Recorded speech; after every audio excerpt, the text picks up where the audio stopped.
It was supposed to be a routine trip. Ava Jordan clutched her boarding pass as she entered JFK International Airport that cold December morning. She'd flown countless times before, but this time felt different, and not because of the winter. Air that bit at her fingertips. No, something was off the moment she stepped into Terminal 6. The digital flight boards above flickered for a moment, then stabilized. Ava looked up, scanning the list. Flight 914 to Denver.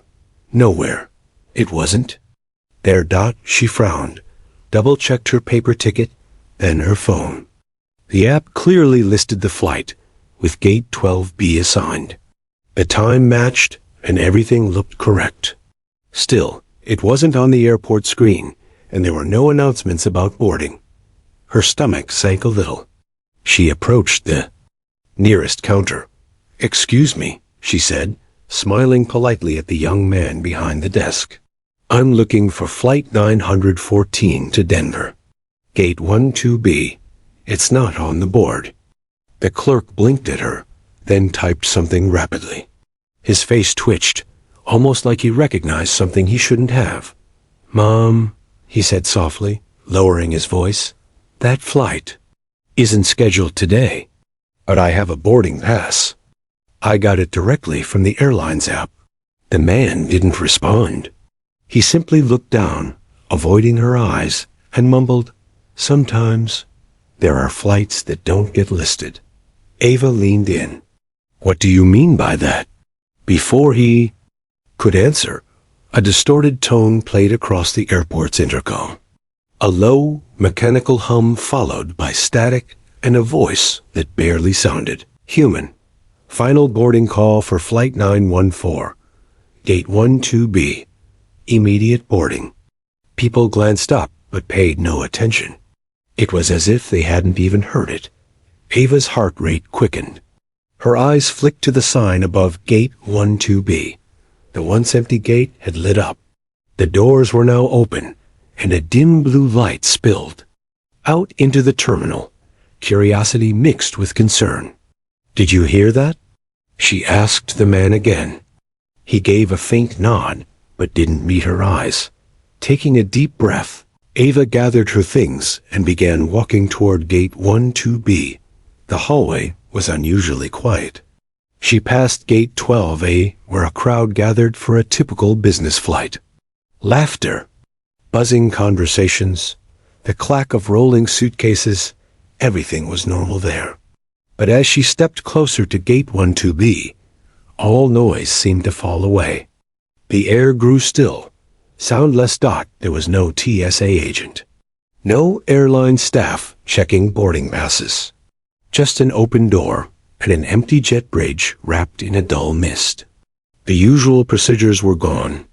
No scanners, no ID checks, not even a flight attendant to greet her. It was like walking into a forgotten memory or a dream half remembered. She hesitated, her hand on the cold metal of the boarding tunnel. "This is insane," she whispered to herself. Yet something pushed her forward. Not logic, not even fear. It felt like instinct, like a pull she couldn't fight. The mist thickened slightly as she moved down the ramp, but there was no smell of jet fuel, no ambient roar of engines. Only silence. And then she saw it. The aircraft was small, much smaller than any commercial plane she'd ever flown. It looked aged, maybe 1970s era, with dull white paint and no airline logo. The tail number was scratched and barely legible. Still, the cabin door was open, and a flight attendant in a faded gray uniform stood by, smiling without warmth. "Welcome aboard," the attendant said, eyes distant. Ava stepped inside, her heels clacking on metal. The plane was dimly lit, and the seats were almost empty. Only 8 other passengers were seated, each one staring straight ahead. No one spoke. No one moved. She made her way to seat 7A, finding her name already printed on a strange paper tucked behind the headrest. She sat slowly, gripping her armrests. Opposite her sat a girl, maybe 15, holding a warm, burned photograph. The edges were charred. Her eyes were hollow. "They said I shouldn't be alive," the girl whispered. Ava turned to her, startled. "What did you say?" "I was on flight 390, the girl replied. "It crashed into a mountainside 2 years ago. I remember the flames, the screaming. Then I woke up here." Ava's throat tightened. She knew that flight. Everyone in her field did. It had been a headline for months, an unsolved crash. Black box never recovered. The engine stirred. A soft hum replaced the silence. The captain's voice, calm and almost robotic, echoed through the intercom. "We are now airborne. There will be no destination announcements. Sit back. You are safe in the sky." Ava leaned toward the window. Clouds moved slowly outside, but something wasn't right. There was no takeoff motion, no acceleration, no G-force. It was as if they had simply begun flying. Her chest rose and fell rapidly. She turned to the flight attendant, now walking the aisle slowly with a tray of water glasses. "What airline is this?" she asked. The attendant didn't reply. She simply placed a glass on Ava's tray and moved on. Ava reached for her phone. No signal, no GPS, no WI-V. Just one notification blinked on her lock screen. "Do not interfere. You're here for a reason." Her blood ran cold. This wasn't a normal flight, and deep down, she already knew this wasn't going to be a normal return. The hum of the engines deepened, yet the aircraft still felt motionless. Ava pressed her palm against the window and stared into the milky blue outside. The clouds didn't swirl or drift, they just hung there, suspended like frozen mist. There was no sign of the earth, no skyline, no light from below. It was like floating in an endless limbo. Her fingers trembled slightly as she brought the glass of water to her lips. Cold, real. Whatever this was, it wasn't a dream. Across the aisle, the teenage girl who'd spoken before sat rigid in her seat, the burned photo clutched in both hands. Ava glanced at it more closely, just enough to catch a glimpse. It was of a family, a man, a woman, and a smiling young girl. But the girl in the photo had no face anymore, burned away. "What's your name?" Ava asked softly. "Lena," the girl replied, not turning her head. "You said you were in a crash?" The girl nodded. "Flight 390. My parents were with me. Everyone died, except I remember waking up on the ground, next to trees. And the plane was gone. They told me it was a miracle, that I survived what no one else did." Ava's stomach twisted. Something about Lena's presence, her quiet certainty, sent a chill through her spine. She wanted to ask more, but the girl closed her eyes, withdrawing into herself like a fading candle. Ava glanced around the cabin. Each of the 8 passengers looked just as distant, some visibly anxious, some completely calm. The man seated 2 rows ahead kept muttering to himself. She caught a few words. "Shouldn't be here. Wrong airport. Burned." Her instinct kicked in. Ava wasn't just a passenger. She had worked 30 years in aviation as an air traffic controller. She could read stress like turbulence. These people weren't confused travelers. They were survivors, or maybe ghosts of it. People who had experienced something extraordinary or horrifying. The flight attendant passed again. She had an oddly graceful walk, like she was moving underwater. Her uniform had no airline logo, no name badge. Ava stopped her. "Excuse me," she said, calmly but firmly. "Can I speak to the captain?" The attendant gave her a glassy smile. "Captain Mallory is aware of your presence." Ava's heart dropped. "What did you say? Please remain seated. The sky is stabilizing." With that, the woman continued forward and vanished behind the cockpit door. Captain Mallory. Ava hadn't heard that name in years. Not since the Colorado incident, the mystery disappearance of Flight 1127 over the Rockies. No wreckage was ever found. The pilot, Captain Richard Mallory. She remembered vividly. She had cleared him for a path change due to a weather shift. The last words she'd heard from him were, "Turning to heading 226, see you on the other side." But he never made it to the other side. Ava's hands curled into fists on her lap. Her breathing grew shallow. The past was catching up. She'd never forgotten that day. The official investigation had cleared her, called it an atmospheric anomaly. But she'd always blamed herself. And now somehow she was on a flight, captained by that very same man. She unbuckled her seatbelt and stood up. The passengers didn't flinch. They just kept staring ahead, as if hypnotized by something unseen. Ava slowly made her way down the aisle. When she passed Lena, the girl whispered without looking up, "You're not supposed to be here either." "What?" "You weren't meant to board, but you're here now. That means something changed." Ava didn't respond. She walked past another passenger, a gray-haired man reading a newspaper from 1998. The headline, "Plane Lost Over Gulf. 112 Souls Missing." He wasn't just reading it. He was in it. She reached the cockpit door. No knock. No keypad. Just a smooth metal surface with a nameplate that hadn't been there before. Captain Richard Mallory. Her breath caught. Before she could touch the door, the lights in the cabin flickered. A voice crackled over the intercom, not the serene one from earlier. This one was human. Tired. Faint. "Ava Jordan." "You're early." She spun around.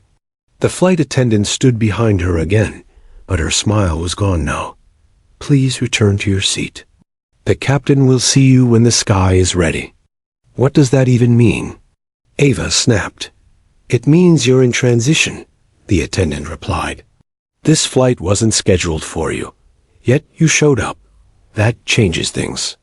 Ava's voice dropped. "What is this flight?" The attendant looked at her, truly looked this time. "This is a flight of the in-between. Some passengers escaped death. Some returned after death. And some like you are chosen to witness." "Chosen? By who?" The woman tilted her head. "By the sky. It remembers what people forget." Ava staggered back to her seat, more shaken than before. She buckled in without thinking, trying to steady her hands. The captain's voice returned. Calm again. "We are now aligning for sky clearance. We will be the first to land." The first to land? But land where? Ava turned to Lena again, needing anything to ground her in reality. "Do you know what's happening?" she asked. Lena finally looked her in the eyes. "You're not lost, Miss Jordan. You're being redirected." Ava couldn't breathe. Her chest felt heavy. She closed her eyes. This wasn't about flight schedules or delays. This was about something much larger. A course correction. A reckoning. And somehow she was in the center of it. The sky outside was still the same. Frozen. Pale. Endless. No hint of sunrise or sunset. The clouds didn't drift. They loomed silent and still, like statues. Ava pressed her face to the window, trying to spot a city, a coastline, even stars, anything. To tell her they were still flying above Earth, but there was only mist and light. She pulled her phone out again. Still no signal. The battery hadn't drained, yet it didn't show the time anymore. It simply blinked. In transit, ... She slid it back into her bag, frustrated. Not because she didn't know where she was, but because a part of her feared she already did. A faint clicking sound caught her attention. It was coming from the man across the aisle, the one who'd been mumbling earlier. He was flipping a silver lighter open and closed with nervous fingers. The flames flickered briefly each time, reflecting in his hollow eyes. "Do you mind?" she asked, trying to steady her voice. He stopped, looked over, and for a moment his face softened. You were in aviation, he said without prompting. Ava blinked. How do you know that? Your posture, your eyes. You watch everything. He gave a half smile. I used to work tarmac security, Newark. You types are all the same. She gave a tight smile. I was an air traffic controller. Retired. He nodded, leaning back. I remember you. Her eyebrows raised. No, you don't. I do. You gave final clearance to Flight 203 on September 8, 2002. I was on that flight. Ava's breath hitched. Flight 203. That flight had narrowly escaped disaster when two commercial jets had been cleared to the same altitude over Boston. Ava had screamed into her headset for a climb order just in time. The pilots reacted in seconds, missed each other by 600 feet. That flight didn't crash, she whispered. He nodded again. No, but it should have. You saved it. She leaned in. So why are you here? He sighed. Because I died in. Another crash 6 months later. Jamaica. That one didn't make the headlines. Small charter plane. Thunderstorm. He stared at the ceiling. This isn't about what happened. It's about what didn't. Ava felt a weight settle in her stomach. Every passenger here. Survivors or ghosts of survivors. People pulled. From the edge. From stories no one finished telling. But they weren't dead. Not exactly. They were just... In dash between dot, the intercom chimed again. But this time, it wasn't a flight update. A voice not the captain's, but soft and echoing whispered. Through the speaker. Altitude stabilized. Drift corridor detected. Initiating memory layer. Suddenly, the cabin lights dimmed, and the windows turned translucent. Not just Ava's window, all of them. Then, the sky outside changed. It shimmered like a reflection. On water, images appeared not of clouds, but of memories. She saw herself. 15 years younger. Headset on. In the control tower at Chicago O'Hare. Rain pounding the glass as she barked instructions to incoming flights. Flight 319's voice broke through requesting an emergency descent. Fuel leak. Icing on the wings. She remembered that day. She had rerouted them successfully, barely saving the aircraft. But now, she was seeing it again, like a film projected on the clouds. Other passengers gasped. Some cried. Some watched in silence. The man with the lighter muttered, They're showing us our crossings. Crossings? Ava asked. The points. Where we weren't supposed to survive. The sky never forgets them. She turned back to her window. Now the image changed. A snowy mountain range appeared. A blinking red dot on a screen, her radar panel. Flight 1127. Mallory's flight. The one that vanished. The one she lost.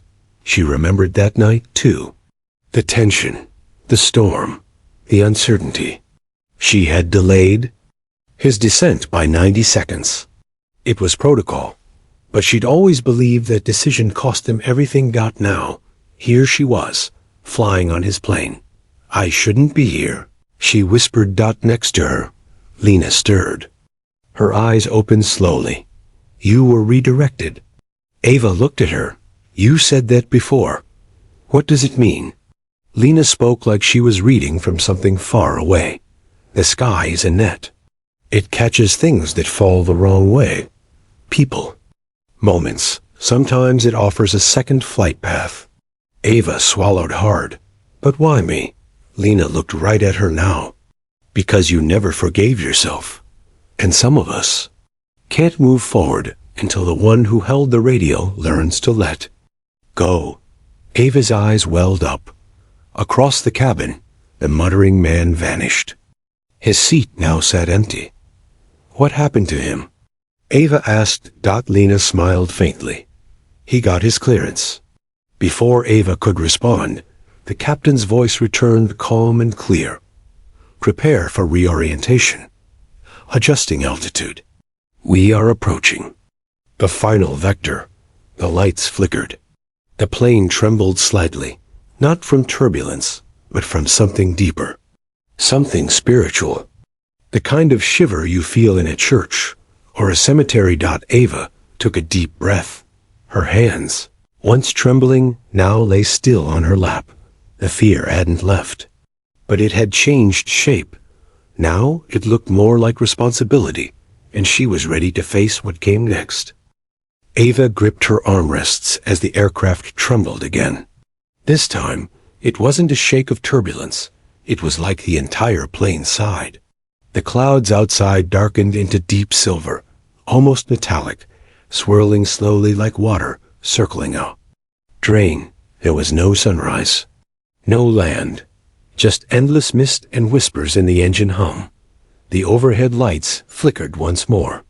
Then the cabin went dim. Not pitch black, but eerily calm, as if the plane itself wanted everyone to be still. Then a soft bell echoed. A signal. Ava stood, instinct guiding her more than reason now. No one stopped her. Not the other passengers. Not even Lena, who simply looked up and said, "It's time." Ava moved down the aisle, step by careful step, each one echoing louder in her mind than her feet ever could.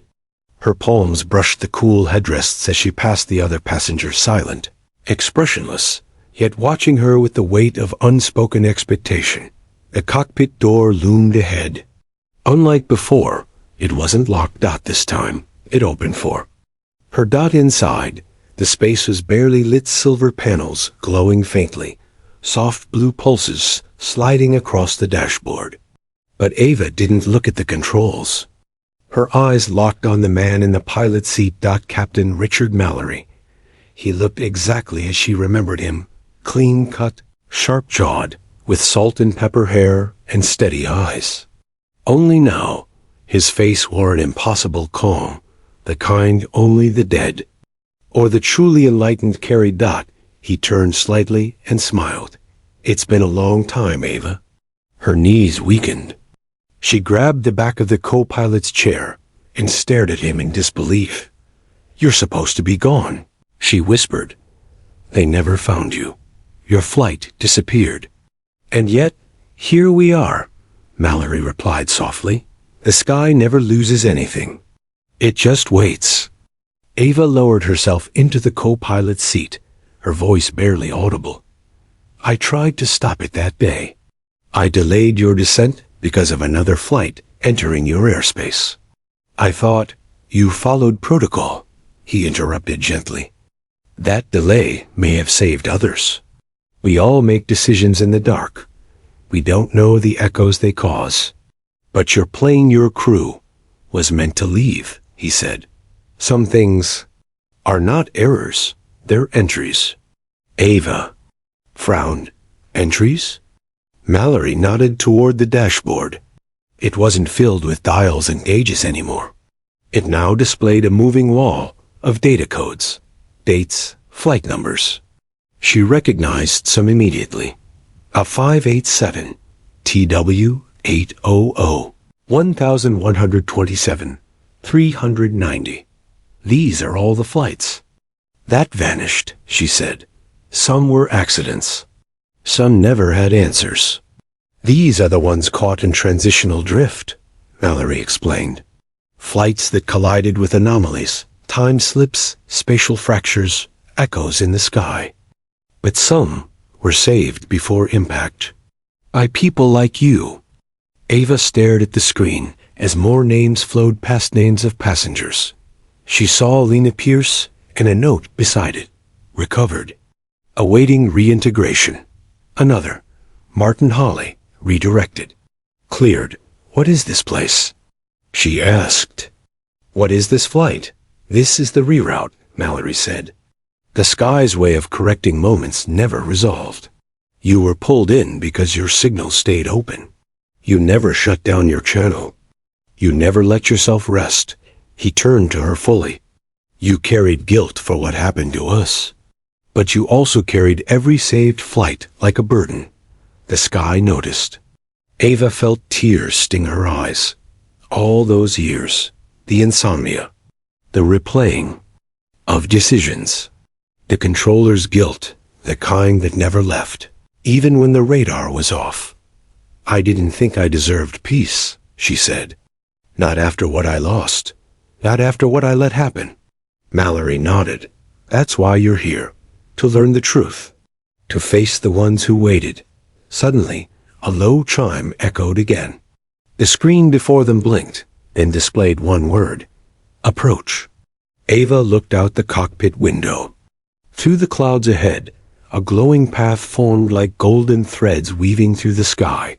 Stretching far into a horizon she couldn't see. The controls moved themselves, guided by unseen forces. The plane shifted downward. "You're not a passenger anymore, Iva," Mallory said. "You're part of the flight path." She turned to him. "And where are we landing?" He gave her a bittersweet smile. "Nowhere anyone else can reach. This runway exists only once, when someone is finally ready to let go." Her hands trembled again. "Will I die?" Mallory shook his head. "No, but you'll never fly the..." Same again. She understood. This wasn't about punishment. This wasn't about death. It was about resolution. About clearing a path not for herself, but for everyone whose fate she had unknowingly shared. Mallory stood, gesturing toward the cabin door. "You need to return. The sky has one more message to deliver, and only you can carry it." Ava stood with him. The air around them shimmered like heat off a tarmac. The cockpit faded into light, and then she was back in the cabin. Only now, every seat was empty. The cabin had changed. Ava stood alone in the aisle, surrounded by empty seats. The passengers were gone. Lena, the man with the lighter, the silent ones, they had all vanished. Not violently, not traumatically, but silently, as if absorbed into the mist. The lights pulsed a soft blue. The engine still hummed gently, as if the aircraft were resting rather than flying. She turned, heart racing, and found her own seat again 7A. But now, something new was tucked behind the tray. A single envelope. It was gray, unmarked, sealed with a wax emblem resembling a compass. Hands shaking, Ava slid the envelope open. Inside was a printed sheet, old-school radar layout. She recognized it instantly. The type of readout used 20 years ago in control towers, before digital overlays took over. Dots and vectors. Her name was printed at the top. Jordan, Ava M. Controller ID, 0459 Midwest Sector Clearance Adjustment Report. ACTIV below that. Rows of flight codes and dates. She recognized every one of them. Flight 319, rerouted during a lightning storm, 2004. Flight 203, avoided a mid-air collision, 2002. Flight 390, burned mid-air, 2019. Flight 1127, vanished under her watch, 1999. Each had a note next to it. Signal closed or awaiting correction. Only one flight remained active. Flight 739 PHX her status. In PR Ruziar's directive. Sky clearance authorization pending. Ava gasped. That was this flight. She heard footsteps. Turning, she expected to see Captain Mallory. Instead, the flight attendant appeared again, though her gray uniform shimmered slightly now, as if no longer bound by time. "You've been given access," she said quietly. "The sky speaks to those who still listen." Ava held up the report. "What is this? Why me?" The attendant approached slowly, her voice low and solemn. "Because you remember. Most people forget the weight of their choices. You didn't. You carried them. And because of that, the sky entrusted you with unfinished echoes." Echoes? Flight paths that never resolved. Decisions made seconds too soon, or seconds too late. Burdens pilots died holding, and burdens controllers buried deep. The flight attendant stepped aside, motioning toward the cockpit. "It's time to finish your clearance." Ava hesitated, staring at the now glowing door. Her legs moved before her thoughts could catch up. She entered. Again, but this time, the cockpit was different. It had transformed into something else entirely. No instruments, no gauges. Just a wide circular room with an open panoramic view of the sky ahead. The stars had returned, blinking gently like lanterns in the distance.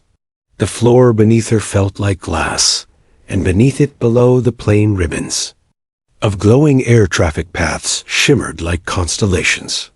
And in the center of the room stood a single console, old, weathered. It resembled the desk she used to work from in her control tower years ago.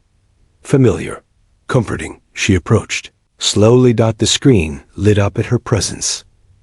A simple sentence appeared. Begin clearance correction? Yes. No. She swallowed the lump in her throat and tapped. Yes. The screen began cycling through flight incidents, showing her decisions in replay. She saw the exact second she delayed Flight 1127's descent to give priority to another aircraft. She saw the conflicting altitudes, the radar interference. She saw her own panic beneath the surface of professionalism. And then, the screen froze. Text flashed. Flight 1127 correction available. Issue vector reversal. Her voice quivered. You want me to change the vector now? A tone echoed confirmation. Suddenly, she was back there, back in her tower, wearing the headset. The night of the storm. The glow of radar screens around her. Except this time, she wasn't watching a memory. She was in it. Her hand hovered above the mic button. She remembered this second. The storm was rolling in. Two planes were approaching intersecting altitudes. In the original timeline, she delayed Mallory's descent by 90 seconds. That delay had put his flight into the storm. Now, the prompt on the screen read, Override. Delay? Issue immediate descent clearance? She hesitated. She wasn't sure if changing the past would undo something or break something else. But in her heart, she knew what to do. Her finger pressed the button. Flight 1127, you are cleared. For immediate descent to 24,000. Confirm heading 215. The screen paused. A radar sweep blinked once. Then, nothing. For a moment, she feared she'd made a mistake again. Until the screen flashed. Vector corrected flight. 1127 CLERED outcome. Successful LND Captain Mallory. Redirected to standard. Timeline you may return. The room began fading, like fog pulling away from glass. The sky turned soft white. Then she was back in her seat. The passengers were still gone. But her boarding pass was gone too. The overhead signs now read, Arrival initiated. Ava sat silently, staring forward. Her heart was full and quiet. The intercom crackled one last time. Captain Mallory's voice spoke gently. Thank you, Ava. The sky is cleared. Ava sat motionless, her fingers still curled around the armrests, though the seatbelt sign had blinked off. The plane around her was silent, no engine hum, no chatter, no flight announcements. It felt like she was seated in the heart of a dream, weightless but aware, like time had paused just long enough to breathe. The screen above her tray table suddenly glowed. No buttons, no interface, just a phrase, prepare for descent. But this descent felt different. Not one of altitude, but of understanding, of coming face to face with truths she'd avoided for decades. The cabin lights dimmed. The air grew warmer, softer. And then, one by one, the plane's windows turned into panoramic memories. Not pictures. Not videos. Living moments. From the window to her left, she saw herself again 10 years younger, seated in her old control tower at O'Hare. She wore the same white button-up she always wore during severe weather shifts. Her headset was on, jaw clenched, eyes flicking between radar screens. The storm outside raged, but she was steady, issuing commands with precision. She remembered that day vividly. It was the night she'd saved Flight 319, an Airbus with 212 people on board, a last-second reroute. She'd acted on instinct, demanding the pilot drop altitude by 3,000 feet to avoid a wind shear zone. The pilot had argued she'd insisted. He listened. The plane landed safely. Outside her window, she watched it all happen again. Then the scene shifted. Now it showed a different night, quieter, lonelier. Her apartment. Dim lighting. A bottle of wine half finished. News on the screen. About a missing aircraft. Flight 1127. The one that never made it out of the mountains. She was off duty that night. But still, she had stayed at her desk, double-checking her logs. Blaming herself. I should have changed the sequence, she whispered aloud. I should have. Spoken sooner. The window faded. A new image formed. Her father's face. It startled her. He was in a hospital bed, frail but smiling. His hand reached out toward her, just as she remembered on the day he passed. You gave voices wings, he had said. You guided lives, even if you never saw their faces. Tears slipped down Ava's cheek. The plane wasn't showing her regrets. It was showing her impact. And not just hers. Across the aisle, the screens of the empty seats had activated, playing memories of the vanished passengers. Lena's screen showed the crash. A cabin on fire. Her small hand reaching out of wreckage. A shadowy figure, maybe Mallory? Pulling her into the mist. Another seat showed Martin Hale, the man with the lighter smiling, as he stepped off a plane in 2002, surrounded by family, a moment he never got again after a crash months later. Each life Ava had indirectly touched, saved, or mourned. Now illuminated through soft light. She wasn't watching strangers anymore. She was witnessing stories. Then, something shifted in the air, a ripple through the cabin. The flight attendant returned, gliding rather than walking, her form fainter. More translucent now. She held a clipboard, but no paper on it, just a glowing outline of a flight manifest.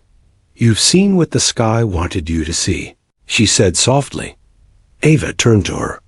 Were they real? All of them? They were.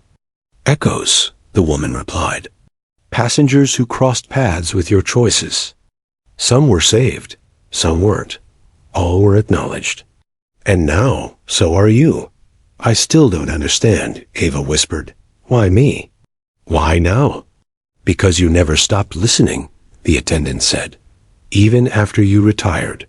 Even after the towers grew silent. Your mind kept flying. Your conscience never landed. The sky notices that. Ava nodded slowly, letting those words settle into her chest. You said I was chosen to witness, she added. Witness what? The balancing, the attendant said, turning the clipboard around. Ava saw her name written in glowing letters at the top. Today, you redirected not just a flight, but a fate. One buried in your memory for 25 years. Captain Mallory's. You cleared him. In doing so, you cleared yourself. Ava's hands trembled slightly. Then, what now? She asked. The flight attendant smiled for the first time, not a practiced service grin, but something warm, almost human. Now you land. A soft chime echoed overhead. The windows faded to white, brighter and brighter, until Ava had to shut. Her eyes, the sensation of descent returned, but not violent or fast. Just smooth, like feathers settling to earth. A hush fell across everything. Then dash. Stillness. No more sound. No more vibration. Ava opened her eyes.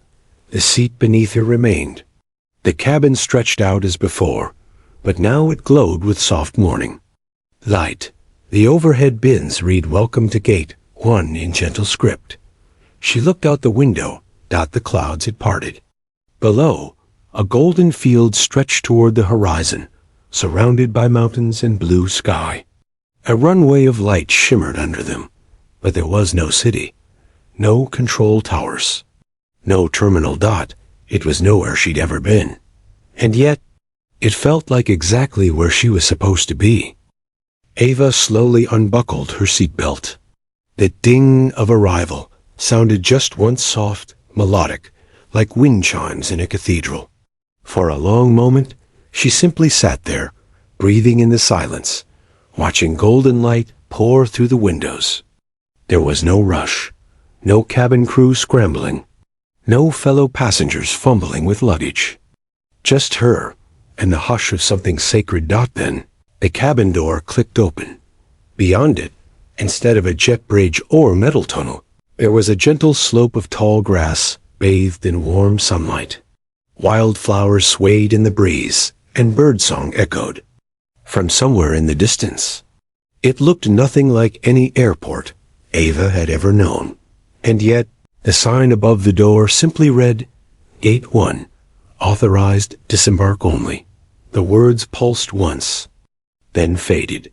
She stood, legs steady, heart calm. One by one, she walked past the now empty rows. She gently touched Lena's seat, then Martin's, then others whose names she never learned, but whose memories she had witnessed. They were gone, yet their presence lingered like the scent of rain on dry pavement, subtle but unforgettable. As she reached the doorway, the flight attendant appeared one final time, standing just inside the threshold. Her form shimmered faintly, like sunlight through glass. She looked at Ava with a reverence usually reserved for astronauts or surgeons. No one ever really lands, she said softly. But we do reach thresholds, and you've crossed yours. Ava nodded. What happens when I step out? The attendant tilted her head gently. You return, but not unchanged, not unseen. You'll remember what the others can't. You'll know what the sky showed you. That's your clearance. Will I see any of them again? Not in the way you did here, the woman replied. But you'll feel them in different ways. A shift in wind, a stray voice on a quiet frequency, a forgotten photo. Their echoes are part of you now. Ava exhaled, steadied herself, and stepped into the light. Warmth touched her skin. The ground beneath her feet felt impossibly real, firm yet soft. The sky stretched above her like a dome of fire-kissed glass, and though there were no buildings, no roads, no familiar signs of civilization, she wasn't afraid. Ahead stood something strange. A small wooden control tower, no wires, no radar, dish. Just a single-pane window reflecting endless blue sky. She walked toward it, drawn not by curiosity, but certainty. Inside, a desk, a headset, a blank radar screen, and a single old-fashioned radio transmitter with a green button that blinked. Slowly, she stepped in, shut the door, and sat. It felt like slipping back into an old rhythm. Second nature. The headset fit perfectly. She reached forward and pressed the green button. A tone chirped, then silence. Then static. Then a voice. Flight 818 requesting clearance. Turbulence. Ahead. Do you read? Ava's fingers froze. The call wasn't automated. It was human. Real. She stared at the blank radar. It remained quiet, but she could hear the panic in the voice. Another voice joined, different, playing. Flight 455. Instruments just went dead. We're flying blind here. Ava's instincts surged forward. Her training took over. Even now, even in this impossible place, she knew what to do. She clicked the button. Her voice was calm, firm. 818, you're cleared to descend to 22,000. Adjust heading to 183. Flight 455. Maintain altitude and vector. Hold current speed. I'm with you. There was silence. Then, copy that. Control. Thank you. God, thank you. Ava leaned back. Her heart wasn't racing anymore. It was steady. She looked out the glass at the sky.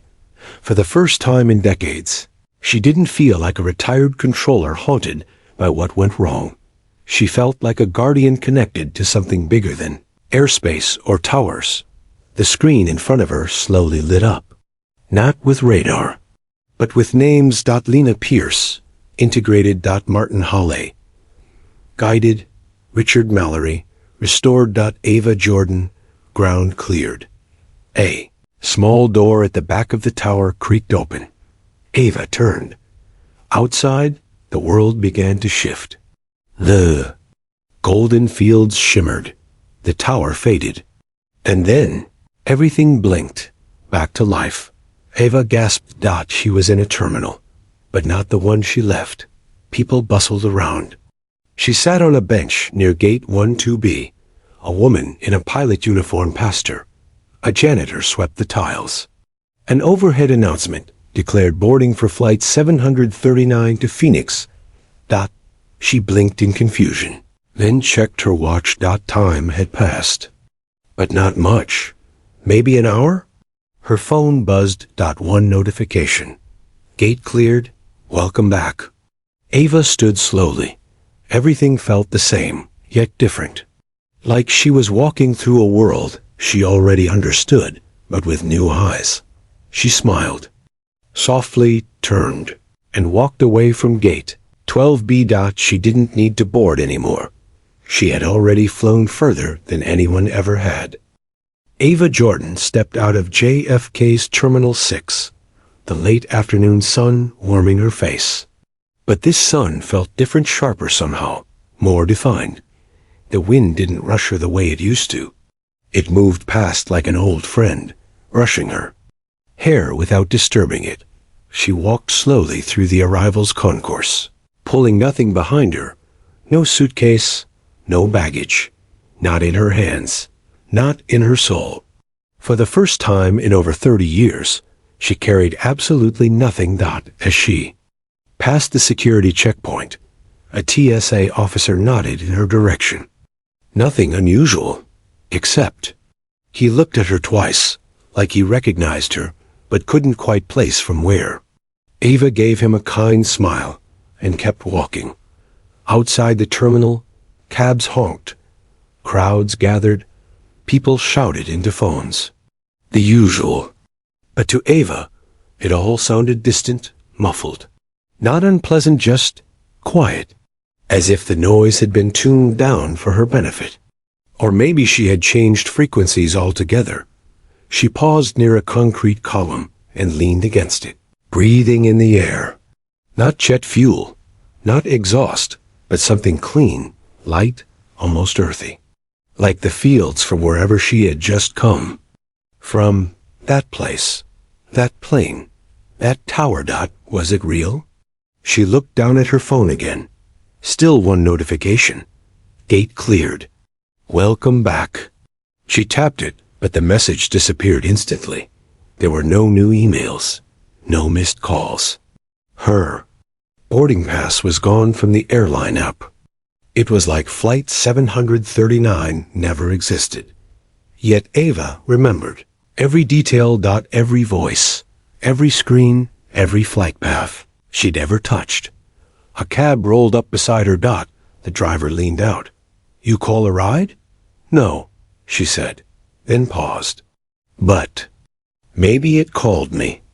The man chuckled. You getting in, or just blessing us with wisdom today? She smiled, genuinely now, and slid into the back seat. Midtown, please. As the cab pulled away, Ava rested her forehead against the glass. The skyline rolled past, familiar and grounding.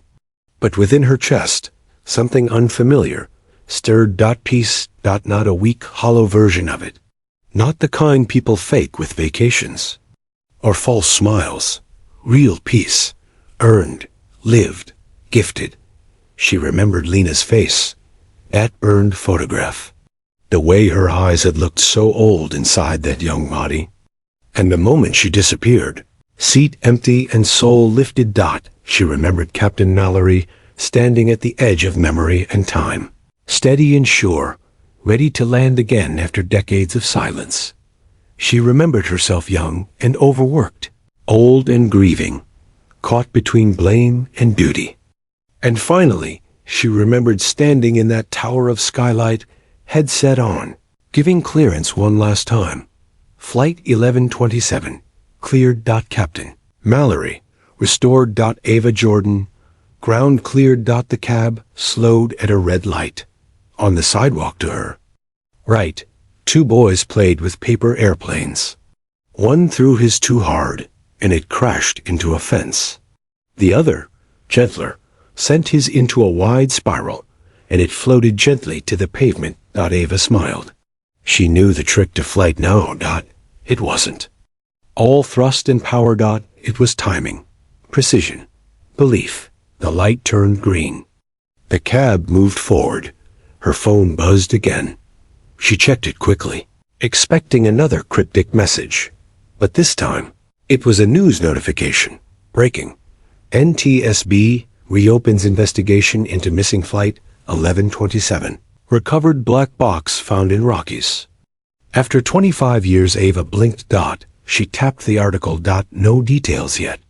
Only confirmation that hikers had stumbled across debris matching the flight, and a black box had been extracted intact, transmitting faint signal pings for the first time in decades.